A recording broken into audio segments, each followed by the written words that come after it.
ಇವತ್ತು ಬಿಡಿ ಕಾಲೋನಿಯಲ್ಲಿ ಒಂದು ವಿಶೇಷವಾದಂತ ಒಂದು ಕಾರ್ಯಕ್ರಮವನ್ನ ಇವತ್ತು ನಾವು ಮಾಡ್ತಾ ಇದ್ದೇವೆ. ನಾನು ಸ್ವಲ್ಪ ಇತಿಹಾಸವನ್ನ ಹೇಳ್ಬೇಕಾಗ್ತದೆ. ನಾನು ಸಿರಾ ಕ್ಷೇತ್ರಕ್ಕೆ ಶಾಸಕರಾಗಿ ಬಂದಂತ ಸಂದರ್ಭದಲ್ಲಿ ಸಿರಾದಲ್ಲಿ ನನಗೆ ಕಂಡಿದ್ದ ದೃಶ್ಯ ಅಂತ ಹೇಳಿದ್ರೆ, ಪ್ರತಿ ಮನೆಯಲ್ಲೂ ಕೂಡ ಬೀಡಿಯನ್ನು ಕಟ್ತಾ ಇರ್ತಕ್ಕಂಥದ್ದನ್ನ ನೋಡಿದೆ ನಾನು. ಅದ್ರ ಜೊತೆಗೆ ಹಳ್ಳಿಗಳಲ್ಲೂ ಕೂಡ ಬೀಡಿ ಕಟ್ಟನ್ನ ಕಟ್ತಾ ಕೆಲಸ ಮಾಡ್ತಿದ್ರು. ನಾನು ಹಳೆ ಕ್ಷೇತ್ರ ಕಳ್ಳಮೇಳ ಕ್ಷೇತ್ರದಲ್ಲಿ ಬೀಡಿ ಕಟ್ಟಿ ಯಾರು ಬೀಡಿ ಕಟ್ತಿರ್ಲಿಲ್ಲ, ಅದೆಲ್ಲ ಕಟ್ತಾ ಇದ್ದದ್ದು ಇಲ್ಲಿ. ಅದನ್ನ ನೋಡಿ ಇವರಿಗೆ ಒಂದು ಶಾಶ್ವತವಾದಂತ ನೆಲೆ ಮಾಡಬೇಕು ಅನ್ನೋ ಕಾರಣಕ್ಕೋಸ್ಕರ ನಾನು ಕೆಲವು ಯೋಚನೆಗಳನ್ನ ಮಾಡಿದೆ. ಅಧಿಕಾರಿಗಳನ್ನ ಕರೆದು ಚರ್ಚೆ ಮಾಡಿದೆ. ರಾಜೀವ್ ಗಾಂಧಿ ಹೌಸಿಂಗ್ ಕಾರ್ಪೊರೇಷನ್ ಅಧಿಕಾರಿಗಳನ್ನ ಕರೆದು ಚರ್ಚೆ ಮಾಡಿ, ಯಾವ ರೀತಿಯಾಗಿ ಮತ್ತು ಕಾರ್ಮಿಕರ ಇಲಾಖೆಯವ್ರನ್ನು ಕೂಡ ಕರೆದು ಚರ್ಚೆ ಮಾಡಿ ಯಾವ ರೀತಿ ಸಹಾಯ ಮಾಡಬಹುದು ಅಂತಕ್ಕಂಥದ್ದನ್ನ ನಾನು ಯೋಚನೆ ಮಾಡಿದೆ. ಆ ಸಂದರ್ಭದಲ್ಲಿ ನನಗೆ ಜೊತೆಗೆ ಸಾಥ್ ಕೊಟ್ಟಂತವ್ರು ಅಂತ ಹೇಳಿದ್ರೆ ಇವತ್ತು ಅವರಿಲ್ಲ. ಪ್ಯಾರೂರವರು ಇವತ್ತು ನನ್ನ ಜೊತೆಗಿದ್ರು. ಅವ್ರು ಎಲ್ಲ ರೀತಿಯಾದಂತ ಸಹಕಾರನು ಕೊಡ್ತಿದ್ರು. ಅವ್ರ ತಮ್ಮ ನಜೀರ್ನು ಕೂಡ ಇದ್ದ. ಇವತ್ತೇನೋ ಬಾರಿ ಗಂಡಸಾಗ್ಬಿಟ್ಟವ್ನ ಇವತ್ತೇನೋ ಬಾರಿ ಗಂಡಸಾಗ್ಬಿಟ್ಟ. ಕೂತ್ಕೊಳ್ರಿ ಇವತ್ತಿದ್ದಾರೆ. ಅದೇನೇ ಇರಲಿ, ಅವರೆಲ್ಲರೂ ಕೂಡ ಅವತ್ತು ಈ ಯೋಜನೆ ಆಗೋದಕ್ಕೆ ಸಹಕಾರವನ್ನು ಮಾಡಿದಂಥವ್ರು. ನಾವು ಒಟ್ಟು ಜಮೀನನ್ನ ಕೊಂಡ್ಕೋಬೇಕು ಒಂದು ಸಿರಾ ಪಕ್ಕದಲ್ಲಿ ಅಷ್ಟು ಸುಲಭದ ಮಾತಾಗಿರ್ಲಿಲ್ಲ. ಅಷ್ಟು ಸುಲಭದ ಮಾತಾಗಿರ್ಲಿಲ್ಲ. ಆ ಜಮೀನನ್ನ ಕೊಂಡ್ಕೋಬೇಕಾದಾಗ ಒಂದು ತರ ಕಷ್ಟಪಡ್ಲಿಲ್ಲ. ಇದೊಂಥರ ಹೊಸ ಯೋಜನೆ, ವಿನೂತನವಾಗಿರ್ತಕ್ಕಂಥ ಯೋಜನೆಯನ್ನ ಮಾಡಿದ್ದು ಸಿರಾದಲ್ಲಿ ಮಾತ್ರ. ಅದು ನಮ್ಮ ಬಿಡಿ ಕಾರ್ಮಿಕರಿಗೆ ಅನ್ವಯ ಆಗ್ತಕ್ಕಂಥ ರೀತಿಯಲ್ಲಿ ಮಾಡಿದಂತ ಕಾರ್ಯಕ್ರಮ. ಈಗ ಒಟ್ಟು ಇನ್ನೂ ಹಣ ಸರ್ಕಾರದಿಂದ ಪೂರ್ತಿ ಬಿಡುಗಡೆ ಆಗಿಲ್ಲ. ನಿರ್ಮಿತಿ ಕೇಂದ್ರದವ್ರು ಕೆಲಸ ಮಾಡ್ತಾ ಇದ್ದಾರೆ, ಹಣ ಪೂರ್ತಿ ಬಿಡುಗಡೆ ಆಗಿಲ್ಲ ಇನ್ನೊಂದು. ಇಲ್ಲಿವರೆಗೂ ಕೂಡ ಈ ವಟಾರ ಖರ್ಚು ಮಾಡಿರ್ತಕ್ಕಂಥ ಹಣ ಅಂತಂದ್ರೆ ಒಟ್ಟು 7,25,00,000. ಅಂದ್ರೆ ಪೂರ್ತಿ ಖರ್ಚಾಗಿಲ್ಲ. ಇನ್ನು ಹಣ ಬರೋದು ಕೆಲವು ಕಡೆ ಇದೆ. ಇನ್ನು ಬ್ಯಾಲೆನ್ಸ್ 1 ಕೋಟಿ ರೂಪಾಯಿ ಒಂದ್ ಕಡೆ ಬರ್ಬೇಕಾಗಿದೆ, ಇನ್ನೊಂದ್ ಕಡೆಗೆ 58, ಇನ್ನೂ 100 ಕೋಟಿ ದುಡ್ಡು ಬರಬೇಕು. ಸರ್ಕಾರದಿಂದ ಬಂದಿಲ್ಲ. ನಾನು ಈ ಜೀಶನ್ ಕೂಡ ನಾನು ಆಗಾಗ್ಗೆ ತಗಾದೆ ಮಾಡ್ತಾ ಇದ್ದೆ. ನೋಡಪ್ಪ, ಬಿಡಿ ಕಾನೂನಿದ್ದು ಮತ್ತೆ ನನಗೆ ಆದ್ಯತೆ ಕಾರ್ಯಕ್ರಮ ಅದಾಗಬೇಕು ಅಂತೇಳಿ ಆತನ್ನು ಕೂಡ ಪರ್ಸನಲ್ ಆಗಿ ಇಲ್ಲಿ ಕಳಿಸ್ತಾ ಇದ್ದೆ. ಅದೆಲ್ಲದರ ಜೊತೆಗೆ ಈ ಇದು ಕಾರ್ಮಿಕರಿಗೆ ಒಟ್ಟು ಎಷ್ಟು ಎಕರೆ ಟೋಟಲ್ ಇದು? 7.5 ಎಕರೆ. 7.5 ಎಕರೆನ ಜಾಗವನ್ನ ತಗೊಂಡು ಇಲ್ಲಿ ಈ ರೀತಿಯಾದಂತ ಬೀಡಿ ಕಾರ್ಮಿಕರ ಕಾಲೋನಿಯನ್ನು ಮಾಡೋದ್ರ ಜೊತೆಗೆ, ನಿಮಗೆ ಜ್ಞಾಪಕ ಇರ್ಬೋದು, ಸಿದ್ದರಾಮಯ್ಯನವರು ಮುಖ್ಯಮಂತ್ರಿ ಆಗಿದ್ದಂತ ಸಂದರ್ಭದಲ್ಲಿ ಅವ್ರನ್ನೂ ಕೂಡ ಕರ್ಕೊಂಬಂದು ತೋರಿಸಿದ್ದೆ ಇಲ್ಲಿ.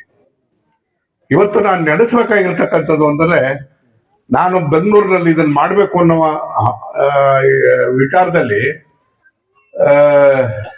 ಯಾವ್ದು ಫೀಸ್ ಅಲ್ಲ, ಅಫ್ರೋಜ್ ಪಾಷಾ ಮತ್ತು ಅಲಿ ಇವರಿಬ್ರು ನನಗೆ ಸಿಕ್ಕಿದ್ರು. ಇವರಿಬ್ರು ಸಿಕ್ಕಿದಾದ್ಮೇಲೆ ಕರೆದು ಮಾತನಾಡಿ ಅವರು ಒಂದು ವಟಾರ ಮಾಡಿದ್ರು. ಎಲ್ಲಿ? ಬೆಂಗಳೂರಿನಲ್ಲಿ ಇದೇ ರೀತಿ ಬೀಡಿ ಕಾರ್ಮಿಕರ ಕಾಲೋನಿಯನ್ನು ಮಾಡಿದ್ರು. ಅದನ್ನು ಹೋಗಿ ನಾನು ಮೆಚ್ಕೊಂಡೆ. ನಾನು ಆ ಕೆಲಸವನ್ನ ನಮ್ಮಲ್ಲೂ ಮಾಡಬೇಕು. ಇದು ನೇರವಾಗಿ ಸರ್ಕಾರದಿಂದ ಮಾಡೋದಕ್ಕೆ ಸಾಧ್ಯ ಇಲ್ಲ. ಅದನ್ನ ವಿಶೇಷವಾಗಿ ಮಾಡಬೇಕು ಅಂತ ಹೇಳಿ ರಾಜೀವ್ ಗಾಂಧಿ ಹೌಸಿಂಗ್ ಕಾರ್ಪೊರೇಷನ್ ಮುಖೇನ ಈ ಯೋಜನೆಗಳನ್ನ ಮಾಡುವಂತ ಕೆಲಸವನ್ನ ಮಾಡಿದ್ವಿ. ಈಗಾಗಲೇ ಈಗ ನಾವು ಇವತ್ತು ಸೈಟ್ ಕೊಡ್ತಾ ಇರ್ತಕ್ಕಂಥದ್ದು, ಹಕ್ಕುಪತ್ರಗಳನ್ನ ಕೊಡ್ತಾ ಇರ್ತಕ್ಕಂಥದ್ದು 70 ಜನಕ್ಕೆ ಏನೇನೋ ಮಾಡಿದೆ. ಬೆಳಿಗ್ಗೆ ರಾತ್ರಿ ಎಲ್ಲ ವಾಕ್ ಮಾಡಿದೆ, ಬೆಳಿಗ್ಗೆ ರಾತ್ರಿ ಎಲ್ಲ ಮೆಡಿಸನ್ ತಗೊಂಡೆ, ಆದ್ರೂ ನನ್ನ ದೇಹದಲ್ಲಿರೋ ಸಕ್ಕರೆ ಹತೋಟಿಗೆ ಬರ್ತಿಲ್ಲ ಅಂದ್ರೆ ಯಾಕ್ರಿ ಯೋಚನೆ ಮಾಡ್ತೀರಾ? ಚೀನಿ ಶುಗರ್ ಆಮ್ಲನ 3 ತಿಂಗಳು ನಿರಂತರವಾಗಿ ತಗೊಳ್ಳಿ, ನಿಮ್ಮ ದೇಹದಲ್ಲಿರೋ ಸಕ್ಕರೆ ಖಂಡಿತವಾಗ್ಲೂ ಹತೋಟಿಗೆ ಬರುತ್ತೆ. ಆಮೇಲೆ ನಾನೇ ಬಂದು ನಿಮ್ಮನ್ನ ಭೇಟಿ ಮಾಡ್ತೀನಿ. ನಾನು ಯಾವ ತರ ಅಂದ್ರೆ, ನಾನೇ ಕಾನೂನು ಮಂತ್ರಿ ಆಗಿದ್ದಂತ ಸಂದರ್ಭದಲ್ಲಿ ಸೈಟ್ ಕೊಡ್ತಕ್ಕಂಥದ್ದು ಯಾವತ್ತೂ ನನ್ನ ರಾಜಕೀಯದಲ್ಲಿ ಅದೊಂದು ದೊಡ್ಡ ಒಂದು ಕರ್ತವ್ಯ ಅಂತ ಹೇಳಿ ನಾನು ಪಾಲಿಸ್ಕೊಂಡ್ ಬಂದವರು. ಇದನ್ನ ಎಚ್ಚರಿಕೆಯನ್ನು ಕೊಟ್ಟವರು ಯಾರು ಅಂತ ಹೇಳಿದ್ರೆ, ಬಾಬಾ ಸಾಹೇಬ್ ಅಂಬೇಡ್ಕರ್ ಅವರು ಸಂವಿಧಾನದಲ್ಲಿ ಹೇಳಿರ್ತಕ್ಕಂಥ ಮಾತು ಪ್ರತಿಯೊಬ್ಬರಿಗೂ ಕೂಡ ಹಕ್ಕನ್ನ ಕೊಡಬೇಕು ಅಂತಕ್ಕಂಥದ್ದು, ಜವಾಬ್ದಾರಿಕೆಯನ್ನ ಒಂದು ಗುರುತು ಕೊಡಬೇಕು ಅಂತಕ್ಕಂಥದ್ದು ಮೂಲಭೂತವಾದಂತ ಹಕ್ಕು ಅಂತಕ್ಕಂಥ ಮಾತನ್ನ ಹೇಳಿದ್ದಾರೆ. ಮೂಲಭೂತವಾದಂತ ಹಕ್ಕನ್ನ ನಾವು ಸಾಧಿಸ್ಬೇಕಾದಾಗ ಅನೇಕ ತರವಾದಂತ ಎಡರುತೊಡರುಗಳಿರ್ತದೆ, ಸರ್ಕಾರದ ಮಟ್ಟದಲ್ಲೂ ಇರ್ತದೆ. ಆದರೆ ನಾನು ಸರ್ಕಾರದ ಹೊರತಾಗಿ ಇದನ್ನ ಯೋಜನೆಯನ್ನ ಮಾಡುವಂತ ಕೆಲಸವನ್ನು ಮಾಡಿದ್ವಿ.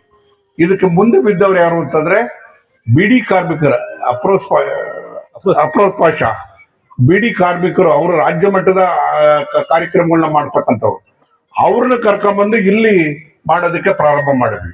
ಮಾಡುವಂತ ಸಂದರ್ಭದಲ್ಲಿ ಸ್ವಲ್ಪ ಹೆಚ್ಚು ಕಡಿಮೆ ವ್ಯತ್ಯಾಸಗಳು ಆಗಿರ್ತಕ್ಕಂಥದ್ದನ್ನು ಕೂಡ ನಾವು ನೋಡ್ತೀವಿ.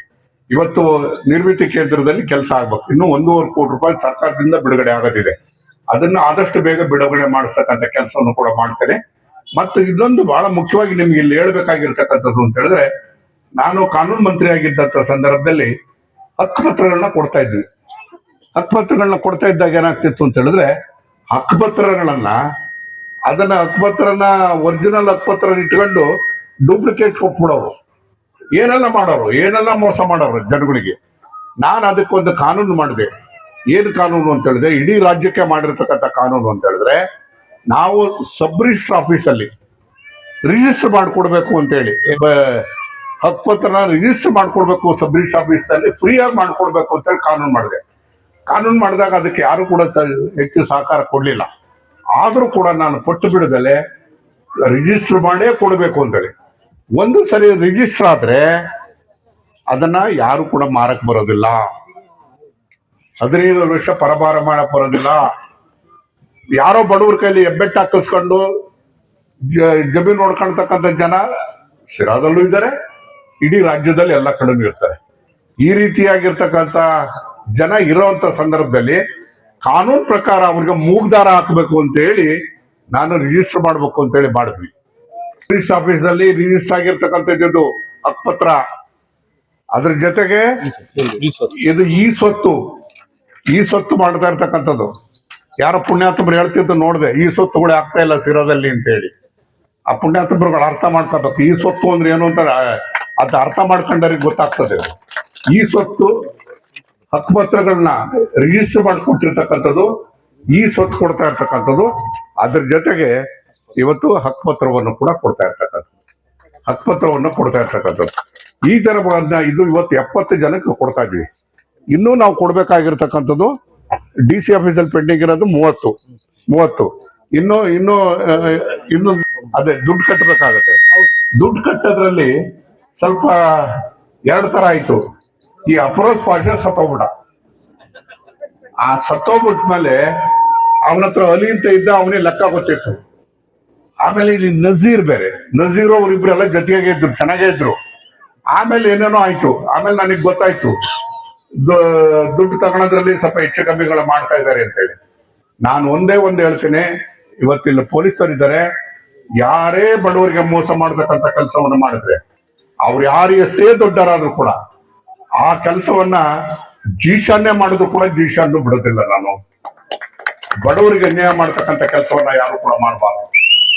ಇವತ್ತು ನಾವಿರೋದಕ್ಕೂ, ಇವತ್ತು ನಿಮಗೆ ಓಟ್ ಕೊಟ್ಟಿರತಕ್ಕಂಥದ್ದು ನಮಗೆ ನಿಮ್ ಸೇವೆ ಮಾಡೋದಕ್ಕೋಸ್ಕರ. ನಿಮಗೆ ಕಾನೂನು ಗೊತ್ತಿಲ್ಲ, ಏನು ಗೊತ್ತಿಲ್ಲ, ಓಟ್ ಹಾಕೋದು ಒಂದೇ ಗೊತ್ತು. ಆದ್ರೆ ನಿಮಗೆ ಯಾವ ರೀತಿ ಸಹಾಯ ಮಾಡ್ಬೇಕು ಅಂತಕ್ಕಂಥದ್ರ ಬಗ್ಗೆ ನಾನು ಚಿಂತನೆ ಮಾಡಿ. ಸರ್ಕಾರ ಅಂತಂದ್ರೆ ಬಹಳ ಸುಲಭವಾಗಿ ಒಂದೇ ದಿವಸ ಜೋಬ್ನಾಗಿರೋ ತಕ್ಕೊಳಕ್ ಬರೋದಿಲ್ಲ. ಇದು ಹೊಸ ಕಾನೂನು ಮಾಡಿದ್ದು ನಿಮಗೆ, ಬಿಡಿ ಕಾನೂನಿಗೆ. ಖಾಸಗಿಯವರಿಂದ ನಾನು ಕಲಿತು, ಖಾಸಗಿಯವರಿಂದಲೇ ಅವ್ರ ಜೊತೆಗೂಡಿ, ನಿಮ್ಮನ್ನ ಜೊತೆಗೂಡಿ ಮಾಡಿರ್ತಕ್ಕಂಥ ಕೆಲಸವನ್ನ ಇವತ್ತು ನಾವು ಮಾಡಿದ್ದೇವೆ. ಇವತ್ತು ನನಗೆ ಒಂದು ನೆಮ್ಮದಿಯ ನಿಟ್ಟುಸಿರು ಬಿಡ್ತಕ್ಕಂಥ ಒಂದು ದಿನ ಆಗಿದೆ. ಸೈನ್ ಹಾಕಕ್ ಹೋಗ್ಬೇಡಿ, ನಿಮಗೆ ಮೋಸ ಮಾಡಕ್ ತಯಾರಾಗಿದ್ದಾರೆ. ಇವತ್ತು ಇಲ್ಲಿ ಒಂದು ಸೈಟಿನ ಬೆಲೆ ಎಷ್ಟಿದೆ ಗೊತ್ತೇನು? ಎಷ್ಟಿದೆ ಹೇಳಿ?